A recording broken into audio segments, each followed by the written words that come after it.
Kolkata league চলছে এবং এই মুহূর্তে কলকাতা লিগ একদম মধ্য গগনে রয়েছে। আমাদের সঙ্গে রয়েছেন বাংলার প্রাক্তন ফুটবল তারকা প্রশান্ত প্রশান্ত ব্যানার্জি আমাদের সঙ্গে রয়েছেন। প্রশান্ত দা, এই মুহূর্তে কলকাতা লিগের যে অবস্থা আপনি দেখছেন, তিন প্রধান যেভাবে খেলছে, সার্বিকভাবে কিভাবে দেখছেন আপনি কলকাতা লিগ? এইবারে লিগটা খুব জমে গেছে, এই জন্য যে তিনটে ক্লাবই খেলছে, যাই প্লেয়ার খেলুক না কেন, হয়তো মোহনবাগান অনেক প্লেয়ারকে আর একটু খেলানো উচিত ছিল, খেলায়নি, বা ইস্টবেঙ্গলও যতটা খেলানোর খেলাচ্ছে, মোহামেডানও ঠিক তেমন।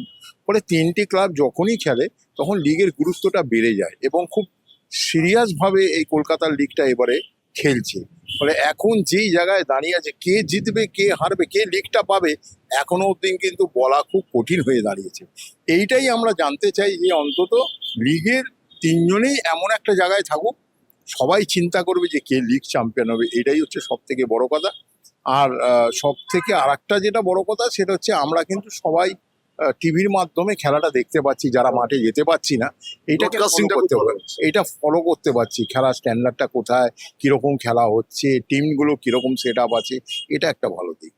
দাদা, এখনো পর্যন্ত যে মোহনবাগান ইস্ট বেঙ্গলে যে মুখোমুখি হয়েছে, একেবারে 2-1 গোলে সবুজ মেরুনের পরাজয়, সেক্ষেত্রে কেমন দেখছো এই দুটি দলকে? আসলে ইস্টবেঙ্গল প্রথম থেকেই যেভাবে শুরু করেছিল, আমার মনে হয়েছিল যে ইস্টবেঙ্গল টিমটার একটা বেশ কম্প্যাক্টনেস আছে, এবার এই টিমটার জেতার সম্ভাবনা খুব বেশি। কিন্তু মোহনবাগানও দুজন প্লেয়ারকে খেলিয়েছে এমন, যারা ভাবিনি যে তাদেরকে খেলাবে, তবে আরো আগে খেলিয়ে নিলে ভালো করতো। তো মোহনবাগান যতটা খেলা উচিত ছিল সেই হিসাবে কিন্তু টিমটা সেরকম ভাবে সেদিনকার খেলতে পারিনি।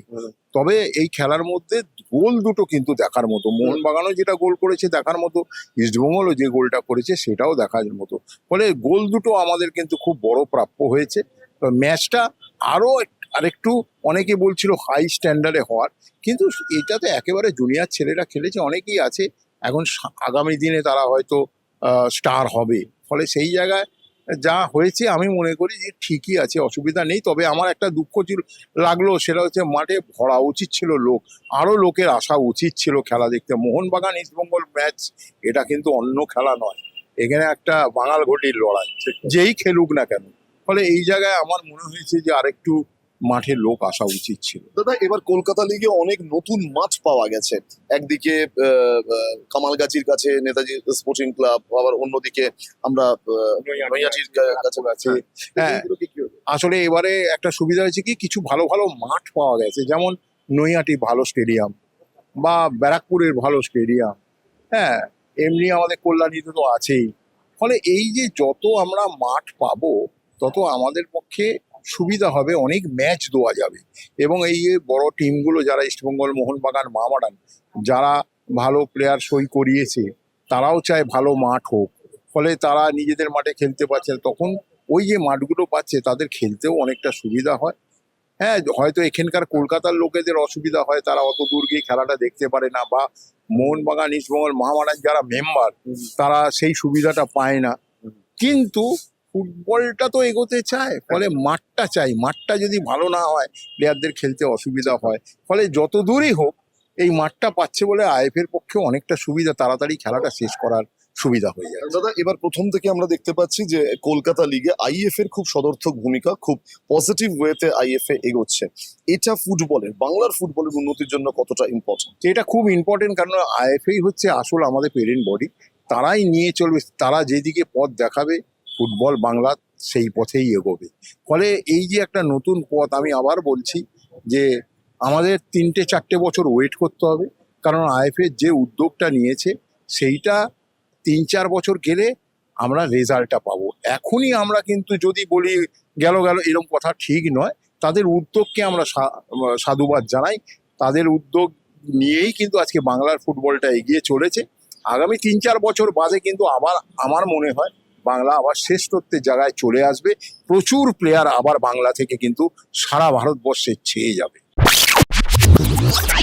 এই মুহূর্তে আমাদের সঙ্গে রয়েছেন মোহামেডান স্পোর্টিং ক্লাবের ফুটবল সচিব এবং বাংলার প্রাক্তন ফুটবল তারকা দীপেন্দু বিশ্বাস আমাদের সঙ্গে রয়েছে। দীপেন্দু, এখনো পর্যন্ত আমি সবার আগে তোমার ক্লাবের কথাই আসবো, মোহামেডানের ক্লাবের কথাই আসবো। আগের চ্যাম্পিয়ন, 3 বারের চ্যাম্পিয়ন, এবারে প্রথম থেকে একটা জোশ নিয়ে শুরু করা, কিন্তু ঘরের মাঠে হার, সবকিছু মিলিয়ে এখন নিজের দলকে কোন জায়গায় রেখেছো? এখন ধরুন আমাদের 5 ম্যাচ খেলে 10 পয়েন্ট। আমরা লিগ টেবিলে 4 নম্বরে আছি। আমাদের এখানে সুপার 6-এ যেতে গেলে আমায় 3 জনের মধ্যে আসতে হবে। প্লেয়ারদের সাথে আমরা হারার পরে কথা বলেছি, যেহেতু কিছু ভুল ভ্রান্তি হচ্ছে, কিন্তু আসলে আমাদের অধিকাংশ খেলোয়াড় 2003 ডেট অফ বার্থ, তন্ময়, সজল, মহিতোষ বাদে অধিকাংশ খেলোয়াড়দের, এবং তারা ইনএক্সপিরিয়েন্স। এই দর্শকের সামনে এই ভেজা মাঠে খেলার অভিজ্ঞতা কম। ওদেরকে আমরা অনেক বুঝিয়েছি। কিছুদিনের মধ্যে আমার হেড কোচ আন্দের চান্ডি সব এসে যাবে। উনি আসলে আশা করবো আমার এই টিমটা সুপার 6-এ যাবে এবং আমরা চ্যাম্পিয়নশিপের জন্য লড়াই। দীপেন্দু, তুমি দীর্ঘদিন বাংলার ফুটবল দেখেছো, খেলেছো, কলকাতা লিগ খেলেছো। এই মুহূর্তে মাঠগুলোর যে অবস্থা এবং নতুন বেশ কিছু মাঠ পাওয়া যাচ্ছে, সেটা কতটা বাংলার ফুটবলের ক্ষেত্রে সদর্থক দিক বলে মনে হয়? না, সেটা আইএফএ কে ধন্যবাদ দেবো যে মাঠগুলো আইএফএ নিয়েছে, প্রতিটা মাঠই ভালো। ব্যারাকপুর, নৈহাটি, আহ, কল্যাণী, বিধাননগরের যে মাঠটায় খেলা হচ্ছে, এছাড়াও যেটা আমি শুনেছি চন্দননগরের একটা মাঠে ম্যাচ হয়েছে, একটা ম্যাচ সাদ্দান সমিতি আর বিএসএস মনে হয়, যাই হোক। প্রতিটা মাঠই ভালো মাঠ, এবং কলকাতা লিগে যদি ভালো মাঠে না খেলতে পারে প্লেয়াররা পারফর্ম করবে কি করে? তো না, আগে আমরা এই 3টে বড় টিমের মাঠে খেলতাম, ঝড় জল বৃষ্টি যাই হোক এই মাঠেই খেলা হতো। সেই জায়গা থেকে প্লেয়াররাও নিজেদের অনেক বেশি কোয়ালিটি দেখানোর সুযোগ আছে। আর এত সংখ্যক বাইরের খেলোয়াড় আছে, আগেও ছিল, কিন্তু তাদের এই মাঠেই খেলতে হতো। সেখানে এখন অনেক ভালো পরিবেশ, ভালো মাঠ। যেরকম নৈহাটির মাঠেই আমরা মোহামেডান স্পোর্টিং পুরো আই লিগটা খেলেছি, ওখান থেকে জিতে আমি আইএসএল এসেছি। এবং তার আগের আই লিগটাও আমরা রানার্স হয়েছি, ওই মাঠেই পুরো মাঠটা ম্যাচ খেলেছি।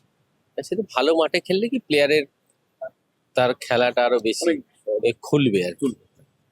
3 মাসের ফুটবল দখলের লড়াই, অর্থাৎ কলকাতা লিগ একেবারে এই মুহূর্তে একদম মধ্য গগনে রয়েছে, জমজমাট। আমরা বাংলার 2 প্রাক্তন ফুটবল তারকা, আমরা তাদের সঙ্গে কথা বললাম। এখন অবশ্যই দেখতে হবে যে আগামী দিনে কলকাতা লিগের এইবারে 2024-এ চ্যাম্পিয়ন্স কে হয়। 3 প্রধানের মধ্যে কেউ বেরিয়ে আসে, নাকি নতুন কোনো দল এবার অবশ্যই চ্যাম্পিয়ন্সদের তালিকায় উঠে আসে। এখন সেই দিকে আমাদের লক্ষ্য রাখতে হবে। আপনাদের নজর থাকুক বাংলার পালস টিভি ডিজিটাল প্ল্যাটফর্মে।